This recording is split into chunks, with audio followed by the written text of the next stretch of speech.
My name is Sophia Kelly, 28 years old, a cyber intelligence strategist for the United States Army. But right now, I'm on my knees on a cold marble floor, using paper towels to wipe up my sister's dog's vomit.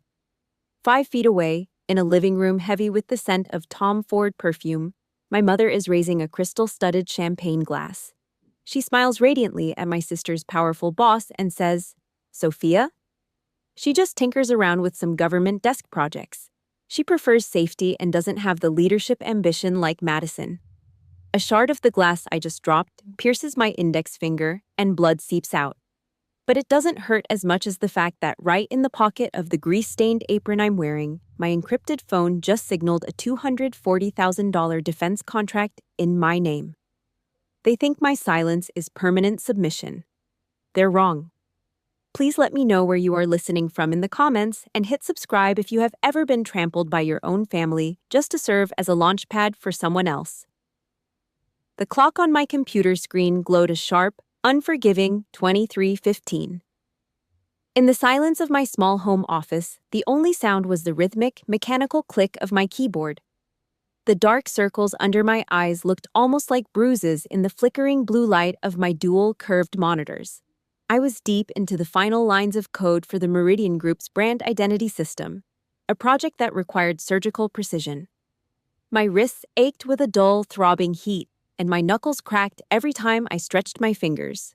I was an asset, a strategist whose mind was worth hundreds of thousands of dollars to the defense industry.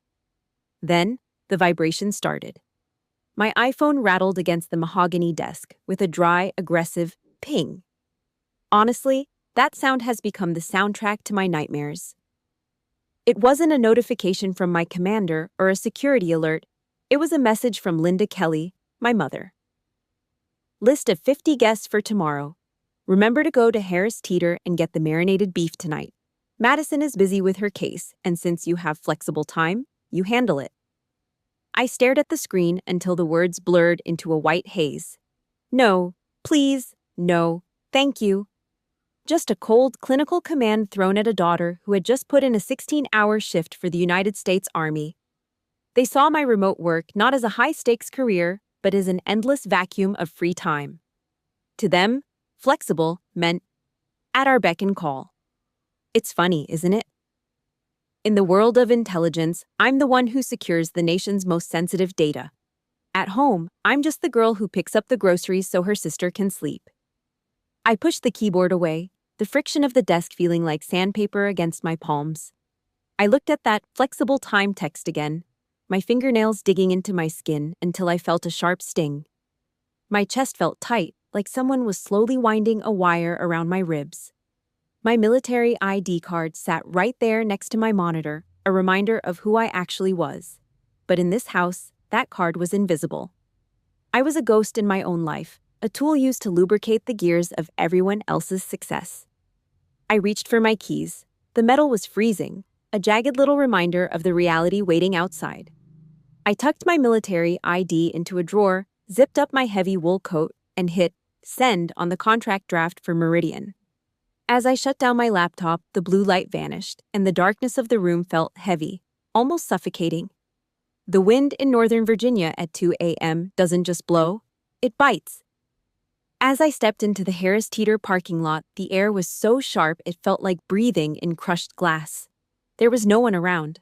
No helpful teenagers to bag the groceries, no late-night shoppers to witness the absurdity of this moment. I loaded 4 bulging plastic bags into the trunk of my old Ford. Flank steak, onions, blocks of artisanal cheese, and tubs of salted butter.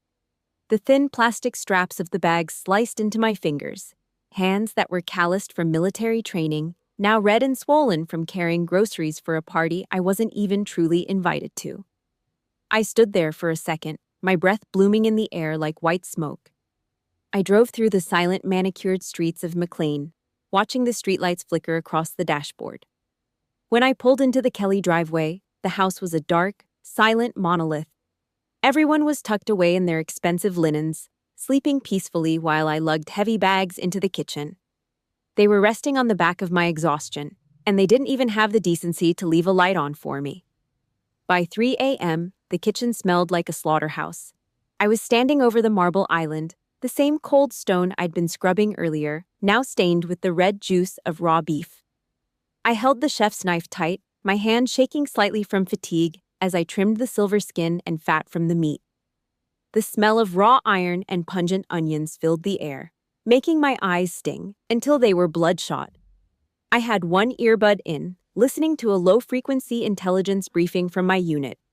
It was a bizarre bridge between two worlds, the high-level security of the country and the menial labor of a servant. I felt utterly alone in that million-dollar kitchen, a shadow working in the dead of night. Then, the kitchen door creaked open. Madison stepped in, draped in a floor-length silk robe that probably cost more than my monthly car payment. She didn't ask if I was tired. She didn't offer to help. She just walked to the fridge, poured a glass of filtered water, and wrinkled her nose at the mess I was clearing. "Make sure you do a separate tray for the keto appetizers for my boss," she said, her voice airy and entitled. "If you mess this up, you're messing with my career. Do you get that?" She didn't wait for an answer. She just turned and walked away, the silk of her robe whispering against the floorboards as she went back to her undisturbed sleep. I stood there with the knife in my hand, the report in my ear still droning on about global threats, realizing the biggest threat to my life wasn't a foreign hacker. It was the people in the rooms upstairs. Madison tossed the empty glass into the sink. The water splashed back, cold and sharp, hitting the plastic surface of my greasy apron and speckling my face.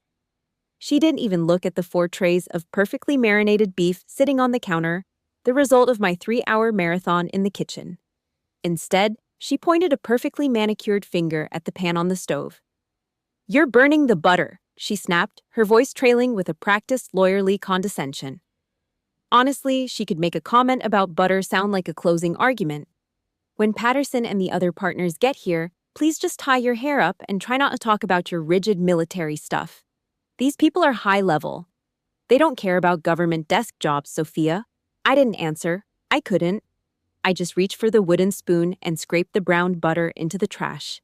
The sound of the wood against the metal pan was a harsh, grating noise that felt like it was echoing inside my skull.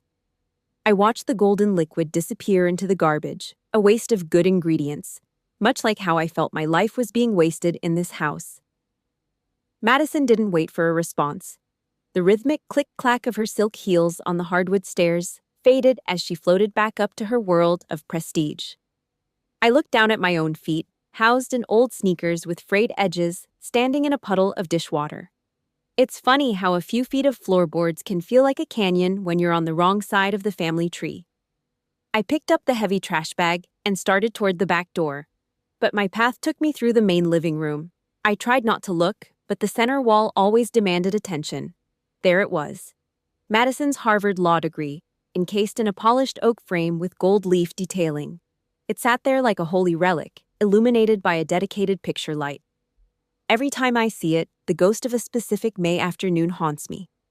It was Madison's graduation party. I had spent 3 days without sleep, literally. I was the one who arranged 200 chairs in perfect rows. I was the one who coordinated with the caterers and printed the programs. I remember my father, Robert, standing in the middle of the lawn, raising a crystal flute of champagne and shouting to the crowd that his daughter organized this whole thing like a 4-star general. He was looking right at Madison when he said it. I was standing 20 feet away, gripping 2 heavy black trash bags, my hands raw from moving furniture, swallowing the bitter lump in my throat. My own commendation medal from the Cyber Command? It's still at the bottom of a cardboard box in the back of my closet, tucked under a pile of old gym clothes. In this house, if it isn't Ivy League, it doesn't exist. By 8 a.m., the house started to hum with the nervous energy of the elite. My mother, Linda, swept into the kitchen with a clipboard in one hand and her phone in the other. Her eyes raked over me, starting at my messy bun and ending at my sweat-stained gray Army PT shirt. She wrinkled her nose as if she just caught the scent of something rotting in the vents. "Good heavens, Sophia, you aren't planning on greeting guests in those rags, are you?" The cleaning crew called out at the last minute. "I need you to go upstairs. Take the bleach from the laundry room and scrub the 3 guest bathrooms. Make sure you use the heavy-duty stuff, and don't forget the scented room spray." I felt the muscles in my jaw tighten until it actually hurt. I'm currently prepping appetizers for 50 people, I said, my voice sounding like I'd been swallowing sand. Linda didn't even break her stride. Then you better move faster. Madison is busy finalizing her speech for the partners. We can't have her smelling like Clorox when she's trying to make partner, can we? An hour later, I was kneeling on the cold tile of the second-floor guest bath. The smell of the industrial-strength bleach was overwhelming, stinging my nose and making my eyes water. It felt like the chemicals were scrubbing my brain. I was using a stiff brush, leaning my entire weight into the bristles to get a stubborn rust stain off the porcelain. My knees were bright red and throbbing against the hard floor. My arms were speckled with white foam that felt like tiny stings against my skin. I looked up and caught my reflection in the massive, gold-rimmed mirror. My hair was a disaster, my face was pale, and I looked like someone who hadn't slept in a week, which was true. Here's the thing, I'm a strategist. I just designed a security architecture worth $250,000. I hunt threats in the digital shadows for the most powerful military on Earth. Yet, here I am, being treated like a disposable janitor by the people who share my last name. Suddenly, the encrypted phone in my pocket began to vibrate violently. I wiped my soapy hands on my damp leggings and pulled it out. The screen flickered to life, showing an urgent notification from the assistant to the CEO of Meridian. The contract was finalized. $240,000 officially authorized and waiting for my digital signature. I sat there on the bathroom floor, surrounded by the smell of bleach and the sounds of a party starting downstairs, staring at a number that could change my life. I realized then that I wasn't just cleaning their house, I was watching their world from the outside, holding a power they couldn't even fathom. I'm curious, have you ever felt like you were the invisible child in your own family, doing all the heavy lifting while someone else got the gold-framed praise? Please let me know where you're listening from, and if this story hits home, comment the word worth in the section below. Sometimes just seeing that word can remind you that you are more than the chores they give you. Hit that like button if you've ever had to keep your own success a secret just to survive a toxic environment. By 3 p.m., the jazz music was floating through the Kelly mansion like a thick, expensive fog, masking the tension that was simmering just beneath the surface. 50 VIP guests, a sea of Brooks Brothers suits and Chanel dresses, moved through the living room with practiced grace, their laughter sounding like the tinkling of wind chimes in a gentle breeze. But in the kitchen, there was no breeze. It was a furnace. The temperature had climbed to a staggering 40 degrees Celsius, and I was standing right in the heart of it, my face flushed a deep, angry red from the heat of the ovens. My Army t-shirt was soaked through, sticking to my back like a second, suffocating skin, and the scent of my own sweat was beginning to clash violently with the expensive perfumes wafting in from the hall. I was balancing a massive, heavy tray of smoked salmon, using my hip to shove the kitchen door open. My wrists, already sore from hours of coding and chopping, throbbed with every step. Just as I crossed the threshold into the air-conditioned luxury of the foyer, the encrypted phone in my apron pocket vibrated. It was a sharp, insistent buzz that felt like a frantic heartbeat against my thigh. I didn't need to look to know what it was. The message from my assistant was burned into my mind. Hayes is on his way. Closing the contract today. I took a long, shaky breath, trying to steady my racing heart while my thumb pressed into the cold metal of the tray. I began weaving through the crowd, offering the salmon to people who looked right through me as if I were part of the furniture. Then I saw her, Sarah Bennett. She was a senior partner for a major Defense Department contractor, a woman whose name carried immense weight in the circles I actually belonged to.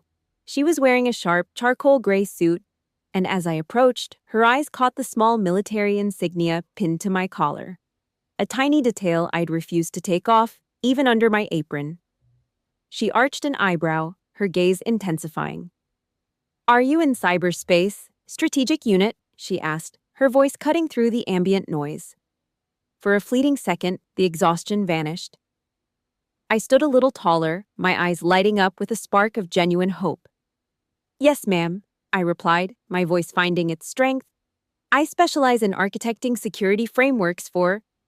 Before I could finish the sentence, Sarah was already nodding with a look of profound respect. For the first time all day, someone wasn't looking at a server. They were looking at a strategist, a human being with a mind worth listening to. But the moment was a fragile glass ornament, and my mother was the hammer. A hand with blood-red nails shot out, snatching the heavy tray of salmon right out of my grip so suddenly I nearly tripped. My mother, Linda, forced herself between Sarah and me, her face wearing a practiced commercial smile that didn't reach her cold eyes. She gave a dismissive flick of her wrist toward me, her voice dripping with that specific kind of condescension she reserved only for her eldest daughter. "Oh, Sarah, don't let her bore you," Linda said, her laugh sounding like shattering glass. "Sophia just works on those dull little government desk projects. She prefers the safety of a pension over actual ambition. Not like Madison. She's currently handling a multi-million-dollar case in federal court." I saw Sarah's smile stiffen, turning into a polite professional mask as she nodded and drifted toward a more important conversation. I stood there, frozen in place, my fingers still curled as if I were holding a tray that was no longer there. My knuckles were white, and the air in the room suddenly felt like it was made of lead. Every word Linda had spoken felt like a drop of acid seeping into my brain, dissolving the small scrap of dignity I'd managed to save. I wasn't a strategist to her. I wasn't even a soldier. I was just a failure she had to explain away. That was when the front door swung open. A sudden gust of cold March air swept into the foyer, momentarily silencing the jazz and the gossip. Christopher Hayes stepped across the threshold. He was wearing a black Brioni suit that seemed to absorb the light around him, his presence so commanding it felt like the oxygen had been sucked out of the room. He had the eyes of a hawk, sharp, calculating, and completely unimpressed by the Kelly family's display of wealth. His gaze swept the room with clinical efficiency until it locked onto the corner where I stood. I saw the exact moment he recognized me. He looked at the genius strategist he was about to pay $250,000 to, the woman who held the keys to his company's digital survival. And then he looked at what I was wearing, a grease-stained apron over a sweat-soaked PT shirt, standing there like a disgraced servant while my mother literally pushed me into the shadows.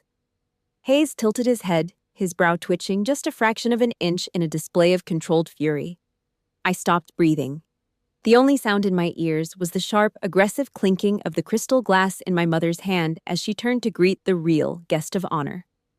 I backed into the kitchen, the heavy swinging door clicking shut behind me and mercifully muffling the shrill, high society laughter from the hallway. I dropped the tray of smoked salmon onto the cold marble island, my palms burning from the weight and the lingering heat of the foyer. Behind me, the oven was starting to hiss. Beef fat had bubbled over the edge of the roasting pan, dripping onto the red-hot heating element and sending up thick, gray curls of acrid smoke that smelled like a grease fire waiting to happen. I grabbed a scorched kitchen towel and yanked the heavy rack out, the fumes stinging my eyes and catching in my throat. That was when Madison stormed in. The sharp, rhythmic clack of her heels against the tile floor sounded like a series of small explosions in the cramped space. She was clutching the collar of her silk shirt, her face flushed with a frantic, ugly kind of energy. "What the hell are you doing in here?" she hissed, her voice low and vibrating with a dangerous level of stress. Patterson looked at her watch 3 times in the last 5 minutes. "Are you trying to tank my partner review on purpose? Do you have any idea how much is on the line for me right now? Or are you too busy playing house in here?" She didn't look at my red, sweat-streaked face. She didn't notice the burn mark on my forearm. To her, I was just a malfunctioning piece of equipment that was supposed to be delivering appetizers to her bosses. I threw the scorched towel onto the counter and turned to face her. Really face her. This was the sister I had spent the last decade protecting and supporting, the one who had spent my entire military career treating me like a background character in the story of her success. My phone vibrated in my apron pocket, that heavy mechanical buzz that meant the world was moving forward with or without me. I reached in and pulled out the encrypted device, the screen glowing with a harsh, cold blue light that washed over the grime on my face. It was the official confirmation from Meridian Defense. The subject line was in bold: Strategic Consulting Agreement Authorized. My eyes went straight to the bottom line, $240,000. I didn't say a word. I didn't need to. I just held the phone up, positioning the screen inches from her eyes so she couldn't look away from the numbers. I wanted her to see the reality that she had been actively denying since I got home. Madison's eyes darted across the screen. I watched her pupils contract as she processed the figure. 2, 4, 0, 0, 0, 0. Her hand, which had been resting arrogantly on her hip, slid down until she was white-knuckling the edge of the sink. The color drained from her face, leaving her expensive foundation looking like a gray, chalky mask in the harsh fluorescent light of the kitchen. She actually stumbled back a step, her heel catching on the leg of a bar stool. She looked like she'd been punched in the gut. That number was more than she made in 2 years of 80-hour weeks at her prestigious law firm. While she was drowning in student loans and chasing the hollow title of partner, I had quietly built an empire in the digital shadows. For 5 long seconds, the only sound was the hum of the refrigerator and the distant, muffled jazz drifting in from the other room. I stood there, biting my lip, waiting for the bridge to be built. I was waiting for a congratulations, a wow, or maybe even a simple question about how I did it. I wanted some small recognition that I wasn't the failure they had spent years convincing me I was. But the silence didn't break with kindness. Madison blinked rapidly, tossing her hair back with a violent jerk of her head as if trying to physically shake off the reality of what she'd just seen. She looked away from me, her eyes landing on the scorched tray of ribs. "So what?" she spat, her voice trembling but full of a fresh, sharpened venom. "You think showing me some government tax money contract is an excuse to slack off on your family? It's just numbers on a screen, Sophia. Go out there and serve the meat. Are you really going to let my actual career fall apart because you're busy checking your little phone and daydreaming about money that isn't even in your bank yet?" She didn't wait for a reply. She kicked the kitchen door open with the toe of her designer shoe and swept back into the party, her posture perfect and her ego reinforced by her own lies. I stood there, standing alone in the smell of burnt fat and broken expectations. I slowly lowered my hand, the phone screen going dark, and felt the last bit of my family loyalty turn to cold, dead ash. They didn't want me to succeed. They needed me to be the person at the bottom so they could feel like they were at the top. I looked at the tray of ribs. I looked at the door. I realized that my sister would rather watch me drown in grease in this kitchen than admit for 1 second that I was more successful than she would ever be. The heat from the oven was still pressing against my skin, but for the first time in years, I felt completely cold. The thing is, when someone tells you who they are, you should believe them, and Madison had just screamed it in my face. I carried the heavy tray of roasted ribs out of the kitchen, my movements mechanical and my mind drifting into a numb, tactical void. I turned away from the bright, suffocating noise of the dining room and slipped into the narrow, dimly lit service hallway that led toward the secondary dining area. The air here was cooler, smelling of old oak and the faint, lingering scent of floor wax. At the end of the turn, a shadow detached itself from the wood-paneled wall. Christopher Hayes was leaning there, his broad shoulders resting against the mahogany as he slowly swirled a glass of whiskey. The ice cubes knocked against the crystal with a sharp, rhythmic clinking that cut through the muffled jazz coming from the foyer. He didn't look like a guest. He looked like an apex predator observing a chaotic, messy habitat. His gaze traveled down to my hands, noting the angry red burn marks on my knuckles and the dark grease stains marking my apron. He didn't offer a polite greeting. He didn't even smile. He just spoke in a low, gravelly voice that made the hair on the back of my neck stand up. "They don't have a clue who you are, do they, Sergeant?" I stopped dead. The weight of the ribs was pressing down on my forearms, a dull ache that seemed to radiate from the bone, but I refused to set the tray down. I looked him straight in the eye, my chin tilting up as I clung to the last shred of my military pride. My back was straight, even if my spirit felt like it was crumbling. "Mr. Hayes," I said, my voice steady but brittle. "I'll have the signed contract on your desk by tomorrow morning. My domestic obligations here won't interfere with my ability to execute the security architecture for your project." Hayes let out a short, dry chuckle that didn't reach his eyes. He took a step forward, and the pungent, smoky scent of peated scotch filled the small space between us. I'm not questioning your competence, Kelly, he said, his eyes narrowing. I'm questioning your self-respect. I felt the muscles in my jaw ripple as I ground my teeth together. The aluminum tray was cold against my damp, sweat-soaked shirt, a sharp contrast to the heat still radiating from the meat. Hayes took another sip of his drink, his eyes never leaving mine. Here's the thing about people like you, he continued, his tone clinical, almost like he was reading a briefing. You think discipline means enduring whatever trash people throw at you because you've been trained to survive. But look at that room out there. He gestured with his glass toward the foyer where my mother's voice was currently soaring above the crowd in a fake, high-pitched laugh. Talented people are often punished by being forced to carry the weight of the incompetent. Your family isn't just asking for help, Sergeant. They've weaponized your discipline. They're using your sense of duty to turn you into their personal servant because they know you're too loyal to fight back. I wanted to argue. I wanted to tell him he didn't understand the complexities of my family, or the years of guilt my mother had layered over me like a heavy blanket. But the words died in my throat. Every syllable he spoke felt like a drill bit piercing through the thick, defensive shell I'd built around myself. I had been calling it sacrifice and family duty for nearly a decade. But standing there in the dark, under the gaze of a man who dealt only in hard truths and high-stakes assets, it felt like a lie. I wasn't being a good daughter. I was being a doormat for people who didn't even respect the ground I walked on. Hayes finished the last of his whiskey and set the empty glass down on a velvet-covered console table. The crystal looked stark and lonely in the dim light. I don't invest $250,000 into an asset just to watch it let others devalue its worth, he said flatly. He reached out and straightened his Brioni vest, the silk shimmering. He didn't look at me again as he turned toward the main hall, leaving me alone in the shadows. But before he disappeared into the crowd, he tossed one last sentence back over his shoulder. The moment you stop waiting for them to change is the moment you actually win this game. Remember that? I stood there for a long time, listening to his footsteps fade into the carpeted floor of the dining room. The weight of the tray on my arms didn't go away, but something in my chest felt suddenly, strangely light. I took a deep breath, the smell of the ribs no longer making me feel nauseous, but making me feel focused. My back didn't just feel straight now, it felt like it was made of steel.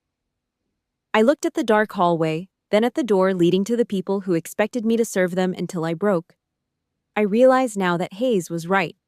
The problem wasn't that they didn't see me. The problem was that I was still letting them define me. I adjusted my grip on the tray, my fingers no longer trembling. It was time to stop being the invisible servant and start being the strategist they were all about to fear. I stepped back into the living room, the heavy tray of roasted ribs feeling like a lead weight in my hands. The jazz was still playing, smooth and deceptive, while 50 people in Brooks Brothers suits and Chanel dresses chatted about their investment portfolios and summer homes. I set the tray down on the massive glass buffet table with a hollow thud that seemed to vibrate through the floorboards. Immediately, my mother, Linda, broke away from a group of her socialite friends. She marched toward me, her heels clicking against the glass-top table with a sharp, rhythmic sound that reminded me of a ticking time bomb.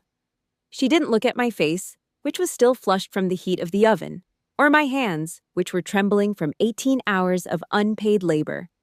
She just tapped her long, manicured nails against the glass and pointed toward the front door. "Sophia," she said, her voice carrying that high-pitched, fake tone she used when she wanted to sound important in front of guests. "Mrs. Patterson doesn't drink the coffee from our press. I need you to get in your car, drive down to 9th Avenue, and get her a hazelnut macchiato right now. Don't be slow about it. She's almost ready for dessert, and we wouldn't want to ruin the flow of the evening, would we?" Standing right next to her, Madison crossed her arms over her silk robe, tilting her head with a look of pure, unadulterated entitlement. She didn't even say a word. She just jerked her chin toward the door, a silent command for her servant sister to obey. I felt 50 pairs of eyes shift toward us. The room, which had been filled with the comfortable hum of high society gossip, suddenly went deathly quiet. It was that suffocating silence you find in a courtroom right before a sentence is read. I stood there, my arms hanging uselessly at my sides, my back straighter than it had ever been during a military inspection. I could feel the heat from the kitchen still radiating off my skin, and the words of Christopher Hayes were echoing in my mind like a battle cry. The moment you stop waiting for them to change is the moment you win. No. The word was small, but in that silent room, it sounded like a gunshot. Linda's jaw dropped, her champagne flute tilting dangerously in her hand as her practiced smile vanished. "What did you just say?" she hissed, her eyes wide with a mixture of shock and growing fury. Madison took a step forward, reaching out to grab my arm as if she could physically pull me back into submission. "Are you crazy?" she whispered, her voice sharp enough to cut. "You're going to ruin my birthday in front of my partners? Get moving, Sophia. This isn't a debate." I didn't let her touch me. I shoved her hand away with a force that sent her stumbling back into the edge of the buffet table. The sound of her silk heels scuffing against the floor was the only thing anyone could hear. Enough is enough. I looked directly at my mother, then swept my gaze across the 50 elite guests who were watching this disgraceful scene unfold. I realized that for years, I had been protecting their perfect nuclear family facade while they used me as the foundation for their lies. I leaned forward, my voice calm but vibrating with a cold, hard authority. "I spent my morning scrubbing 3 of your toilets until my knees were bruised," I said, pointing to the hallway where the smell of bleach still lingered. "I spent my night since 3 a.m. slicing 10 pounds of meat with these hands while you were all dreaming in your silk sheets. If my work as a national defense strategist is so worthless that I'm reduced to a coffee runner in this house, then you can all serve yourselves." My father, Robert, finally decided to intervene, lunging from the corner of the room with his face turning a dark, dangerous shade of purple.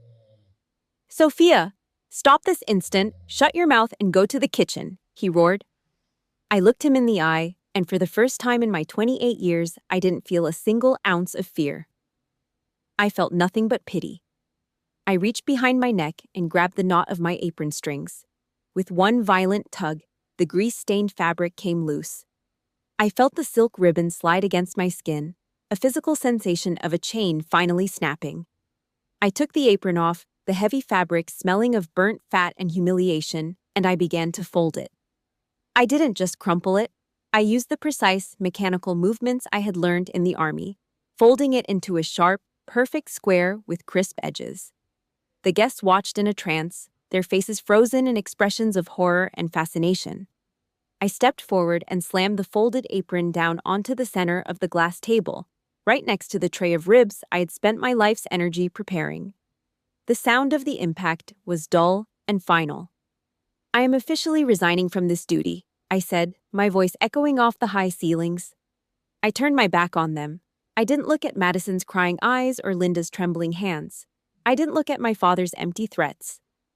I walked toward the front door, my footsteps sounding heavy and certain on the oak floorboards. I pushed the massive oak doors open with both hands, and the freezing March wind rushed in, catching the silk napkins on the tables and sending them flying like white flags of surrender. I stepped out into the night, the cold air hitting my sweat-soaked shirt and filling my lungs with the first real breath of freedom I had taken in a decade. I didn't look back at the light of the mansion or the shadow of the family I was leaving behind. I was no longer an invisible servant. I was a free woman, and the game they had been playing was finally over. I'm curious, have you ever reached that absolute breaking point where you realize that saying no was the only way to save your own soul? If you've ever had to walk away from people who refuse to see your value, please let me know in the comments where you're listening from and type the word enough below. It's a powerful word for a powerful moment. Don't forget to hit the like button if you believe that no one should ever be treated like a servant in their own home. The heavy oak doors slammed shut with a force that rattled the gold-framed portraits on the foyer walls. The sudden draft of freezing air swept through the room, tossing silk napkins and extinguishing several decorative candles, leaving a trail of cold smoke. For a long moment, the only sound was the muffled roar of the wind outside. 50 of Northern Virginia's elites stood frozen, their champagne flutes half raised, their faces etched in a mixture of shock and second-hand embarrassment. My father, Robert, was the first to move. He looked like a man who had just watched his house collapse. He pushed past a cluster of lawyers, his face a mottled shade of red, and scrambled toward Christopher Hayes. Robert's back was hunched, his hands rubbing together in a pathetic, pleading gesture. "Mr. Hayes, please," he stammered, his voice thin and desperate. "I am beyond embarrassed. You have to understand, Sophia. She's been in the military for a long time. Her nerves aren't what they used to be. She's completely lacked discipline lately. It's a tragic lack of character, really." Hayes didn't blink. He didn't even look at Robert. He just raised his whiskey glass, took a slow, deliberate sip, and drained the last drop.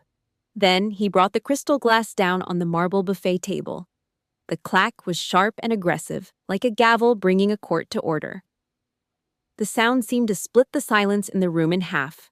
Undisciplined? Hayes's voice was low, but it possessed a weight that felt like it was pressing against every eardrum in the foyer. He reached out and buttoned his Brioni vest, his eyes narrowing as he swept a look of pure, unadulterated contempt from Robert to my mother. "Lacked discipline?" Hayes repeated, his tone dripping with a cold professional mockery. "Your daughter just hand-designed the most sophisticated security architecture I have ever seen for a $240,000 contract with Meridian Defense." A ripple of audible gasps went through the room. I saw several of the senior lawyers in the crowd literally tighten their grip on their glasses. Hayes leaned in, his shadow looming over my father. "I didn't come here tonight for a birthday party. I came here to finalize that contract and to offer her the position of Chief Operating Officer. The starting salary is $180,000 a year." The silence that followed was different. It was the sound of a total collapse. Robert's throat made a wet, choking sound as if he'd swallowed a piece of ice. Linda, my mother, actually felt her knees buckle. She had to grab the arm of a nearby velvet sofa to keep from hitting the floor, her fingers digging into the expensive fabric. Her face, which had been so full of artificial warmth all night, was now a pale, chalky mess where her foundation was beginning to smear with cold sweat. But Mr. Hayes," Linda stammered, her voice a shrill, broken whisper. "Sophia never told us. She never said what her title was. We thought it was just some boring government desk job." Hayes took a single step forward, his polished leather shoes clicking against the floor with a finality that made Robert flinch. "She didn't hide it, Linda. You were just too busy mocking her as a desk clerk right in front of my own business partners." He turned his head slightly toward Sarah Bennett, who was standing nearby with her arms crossed, looking at the Kelly family with a look of profound disgust. "You weren't blind to her success," Hayes said, his voice dropping to a dangerous, icy level. "You just chose to trample on your most talented child to hide the fact that the rest of you are barely keeping your heads above water." In the corner of the room, Madison's boss, Mrs. Patterson, reached for her black wool coat and draped it over her shoulders with a sharp, decisive movement. Madison, seeing her future slipping away, lunged forward. She grabbed the edge of Patterson's sleeve, her eyes wild and her voice bordering on a scream. "Mrs. Patterson, please, stay." "Let me explain. Sophia was just being difficult. It was a family matter." Patterson didn't even look at her. She yanked her arm away as if she'd been touched by something diseased. She looked Madison up and down, her gaze as cold and unforgiving as an Arctic glacier. "You're telling me you openly mocked your own sister while she was holding a $250,000 intelligence contract?" Patterson's voice was loud enough for everyone to hear. "It turns out you have zero ability to judge human value, Madison. That's a fatal flaw in this industry. Do not bother calling my office on Monday. You're done." Patterson turned on her heel and walked toward the door. Hayes didn't say another word either. He simply turned his back on the Kellys, leaving them standing in the center of their own ruined foyer. The elite guests began to follow them out in a silent, frantic exodus, leaving my family standing alone amidst the half-eaten smoked salmon and the cooling ribs. The mansion, which had been a temple of pride just an hour ago, was now nothing more than a hollow shell full of people who had finally realized they had thrown away the only person who actually mattered. It was 23:15 on a Sunday night, and the McLean mansion felt less like a home and more like a tomb. The silence was so heavy you could almost taste it, thick with the smell of cold coffee and the sour metallic scent of spilled red wine that had seeped deep into the expensive wool rugs. The parking lot that had been packed with luxury SUVs just hours ago was now a desolate stretch of asphalt under the pale moonlight. Inside the living room was a graveyard of high society pretension. Half-eaten plates were scattered across the mahogany tables, and that tray of ribs I'd spent all night preparing sat there, dried up and ignored, like a metaphor for everything they had taken from me. Robert was slumped in his leather armchair, his head buried in his hands as if he were trying to physically hide from the reality of the evening.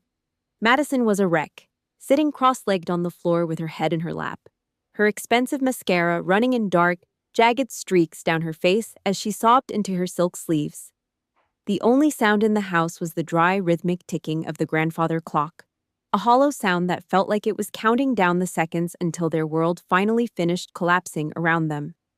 Then, 3 sharp, metallic knocks cut through the silence like a gunshot. They weren't the polite knocks of a neighbor, they were the aggressive, authoritative sounds of someone who didn't care if they were waking the dead. Robert flinched, his eyes bloodshot as he dragged himself toward the front door with the heavy, shuffling gait of a man twice his age. When he swung the heavy oak door open, the freezing March wind rushed in, whipping his hair and making the curtains in the foyer dance like ghosts. Standing on the threshold was Sarah Smith, Christopher Hayes' executive assistant. She was a pillar of black silk and cold professionalism, her face completely unreadable as she stood under the dim porch light. She didn't offer a greeting or ask how they were doing.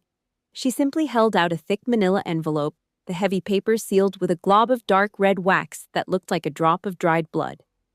"Director Hayes instructed me to deliver this to you personally tonight," she said, her voice as flat and clinical as a weather report. He particularly wanted to commend Sophia Kelly's ability to maintain her strategic focus and set ironclad boundaries while operating under conditions of extreme psychological abuse. The word abuse hit Robert like a physical blow to the stomach. He reached out with a trembling hand to take the envelope, his fingers fumbling with the heavy paper. Sarah didn't wait for a response. She simply gave a sharp, curt nod, turned on her heel, and walked back into the night, her heels clicking with finality against the driveway. Robert closed the door, his breath hitching in his throat. He leaned against the foyer wall, the envelope feeling like it weighed 100 pounds. Linda appeared in the kitchen doorway, her hand gripping the frame so tight her knuckles were white. She didn't say anything, but her eyes were wide with a frantic, desperate hope that maybe, just maybe, this was an apology. Robert didn't look at her. He just hooked his thumb under the red wax and ripped the paper open. The sound of the seal breaking was a harsh, dry snap that echoed through the empty house. He pulled out the documents. On top was a formal employment contract with the Meridian Defense logo embossed in silver at the top, the image of an eagle with its wings spread wide. Robert's eyes darted down the page, searching for the numbers. When he found them, he stopped breathing. Base salary, $180,000 per year, plus performance bonuses and equity options. He read it again, then a third time, as if the ink might change if he stared at it long enough. Tucked behind the contract was a smaller piece of paper, a handwritten note on military green stationery with Christopher Hayes' sharp, aggressive signature at the bottom. Robert's voice was a ragged whisper as he read the words out loud. "Her greatest asset is her resilience," Hayes had written. "It's a shame that resilience was forged in the fire of your own cruelty." The contract slipped from Robert's fingers, drifting slowly to the floor and landing among the stains on the rug. He looked over at Madison, who was still huddled on the floor, staring at him with hollow eyes. "She makes more than 1.5 times what you do, Madison," he muttered, his voice sounding like it was coming from a great distance. Honestly, it wasn't even a comparison. Sophia was a sovereign power in a world they couldn't even enter, and they had spent the last decade treating her like a servant. Linda let out a sound then, a choked, jagged scream that broke into a sob as she realized the sheer scale of what they had thrown away. They weren't crying because they missed their daughter. They were crying for the lost status, the lost wealth, and the realization that the person they had bullied to feel superior was actually the only thing keeping their family name from becoming a joke. The mansion felt colder then, as if the very walls were rejecting them. They sat there in the dark, surrounded by the ruins of their pride, realizing that Sophia hadn't just left the house, she had officially left their reach forever. Monday morning arrived with a clarity that only comes after a storm has passed and the wreckage has finally been cleared away. It was exactly 8 a.m. I was sitting in my new office on the 40th floor of the Meridian Defense Headquarters, watching the morning traffic crawl along the I-495 like a slow-moving river of steel. The space was quiet, save for the low hum of the climate control and the occasional soft chime of the elevator down the hall. On the polished glass surface of my desk, my personal phone was vibrating with a relentless, rhythmic aggression. The light from the screen pulsed against the glass, a frantic SOS from a world I no longer inhabited. I didn't pick it up. I didn't even turn it over. I just watched the notifications stack up like a casualty report. 53 missed calls. 20 were from Madison, 18 from Robert, 15 from Linda. Along with them came a tidal wave of voicemails and text messages, a chaotic mix of tearful apologies, frantic demands, and the kind of manipulative guilt-tripping they had used to keep me in line for 28 years. Honestly, the sheer volume of it was exhausting. I took a sip of my black coffee, the heat and the sharp bitterness grounding me in the present moment. I opened the lid of my brand-new company laptop, the encrypted hardware a symbol of the professional fortress I was building around my life. I didn't feel angry anymore. Anger requires an investment of energy that I was no longer willing to make. Instead, I felt a tactical, cold indifference that allowed me to see the situation for exactly what it was: a breach of security that needed to be contained. My fingers moved across the keyboard with a steady, rhythmic cadence. I wasn't writing a letter of grievances or a plea for understanding. I was drafting a final protocol. I addressed the email to all three of them, the subject line reading in stark, capitalized letters: establishing boundaries. The content was clinical, stripped of any emotional bait they could use to drag me back into the swamp. I am not angry, I wrote, the words appearing on the screen with the finality of a court order. I am simply implementing a self-protection protocol. Effective immediately, I am enacting a no-contact order for the next 90 days. All calls, texts, and emails from your accounts will be blocked. Do not attempt to visit my place of employment. If you do, security will be instructed to intervene and remove you from the premises. I didn't hesitate. I didn't reread it to see if I sounded too harsh. I just moved the cursor and clicked send. The whoosh sound of the email departing felt like a heavy concrete wall being lowered into place, officially creating a demilitarized zone between my future and my past. While I was settling into my new reality, the fallout was hitting the glass buildings of downtown DC like a seismic wave. At the prestigious law firm where Madison had staked her entire identity, the atmosphere was as cold as a morgue. She walked into Mrs. Patterson's office, her eyes puffy and her hands trembling, hoping for a shred of the professional mercy she had never shown me.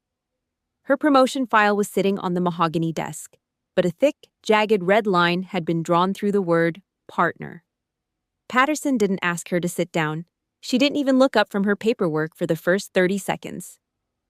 You are being suspended for 6 months, effective immediately, Patterson said, her voice like a sheet of ice. Madison tried to speak, her mouth opening and closing like a fish out of water, but Patterson cut her off with a sharp flick of her wrist. This isn't about your legal knowledge, Madison. This is about a fundamental character flaw.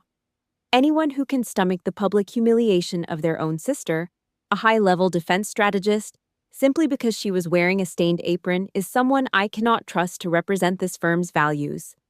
You don't have the judgment to lead, and you certainly don't have the empathy to be a partner here. Madison was escorted out of the building, her designer heels clicking hollowly against the marble floor of the lobby, a place she might never enter as an equal again. The social execution didn't stop there. By the afternoon, the Kelly family name had become a cautionary tale among the Northern Virginia elite. Robert pulled his SUV into the McLean Golf Club, looking for the familiar comfort of his inner circle. He walked toward the tea table where 3 other CEOs were sitting, men he had known for 20 years. But as he approached, they didn't wave him over. They didn't even acknowledge he was there.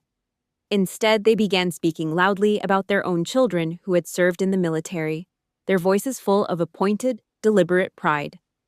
Robert stood there for a moment, the weight of his golf bag feeling like a leaden reminder of his failure, before turning on his heel and walking back to his car in a silent, crushing isolation. Back at the house, Linda was staring at her tablet, her face pale as she read an email from the board of her elite book club. The message was brief and devastating: membership terminated. The board stated they did not condone domestic patterns of emotional abuse and that her presence was no longer welcome at their gatherings. The nuclear family facade they had spent decades polishing had finally shattered into 1,000 jagged pieces. Late that evening, as I was preparing to leave the office, my desk phone rang. It was an internal line, but the system had captured a single forwarded voicemail from my old personal number that had managed to bypass the initial filter. I hit play. It was Robert's voice, sounding small, ragged, and older than I had ever heard it. "I'm sorry. Sophia. I'm so sorry. Daughter." The words hung in the air for a second, heavy with a regret that arrived far too late to matter. I didn't cry. I didn't feel a surge of vindication. I just looked at the screen, saw the delete button, and pressed it. The silence that followed was the most peaceful thing I had ever heard. I gathered my things, walked out to the elevator, and stepped into the night, finally moving forward without looking back.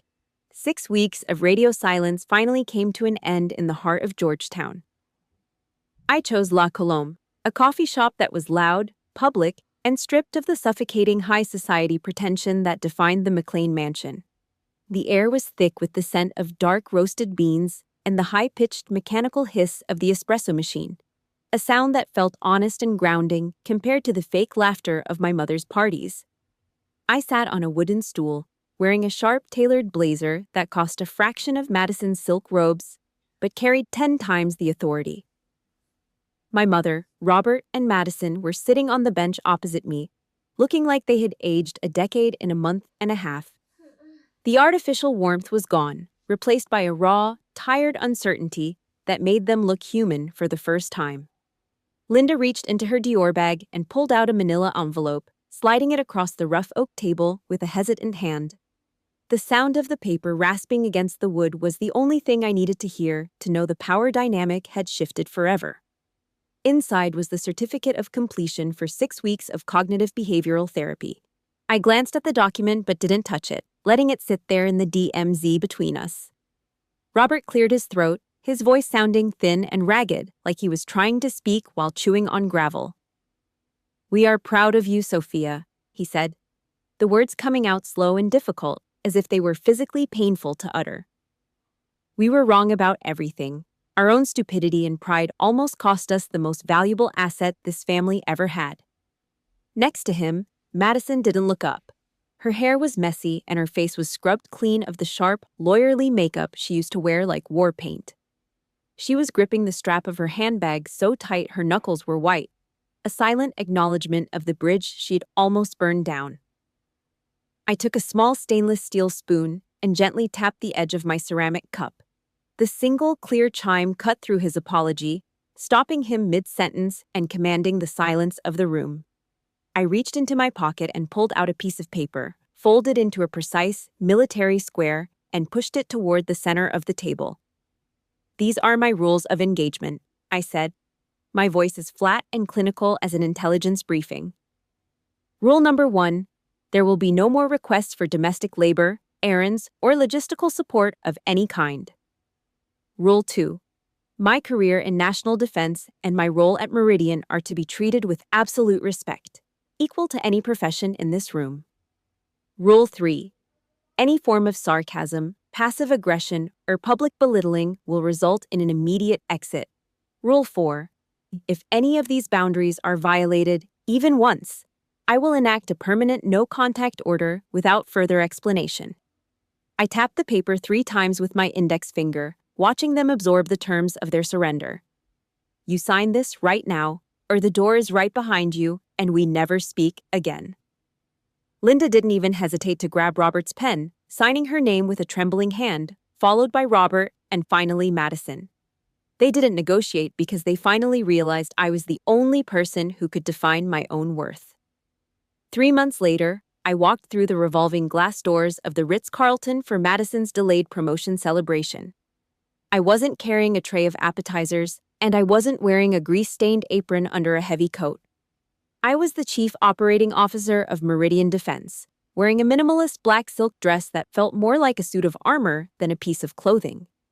As soon as I entered the ballroom, Madison broke away from a group of high-level partners and rushed toward me, her posture different, more respectful. She didn't look for a way to use me to impress her bosses. She looked for a way to be seen standing next to me. She reached out to take my wrap, her movements careful and deferential. And she turned to her new senior partner with a genuine smile. "I'd like you to meet my sister, Sophia Kelly," Madison said, her voice full of a pride that wasn't forced or faked. "She is the most brilliant strategist in the defense industry right now." I smiled, took a glass of champagne from a passing waiter, and gently tapped the bottom of my glass against my sister's in a silent toast. The battle was over, the rules had been set, and for the first time in my life, I was finally home because I had built the house myself. The journey of Sophia Kelly reminds us that our true value is never determined by the roles others try to force upon us. This story serves as a powerful reminder that strength is not just the ability to endure suffering, but the courage to define your own boundaries and walk away when they are disrespected. Healing begins the moment you realize that you do not need the approval of people who only value you for what you can do for them.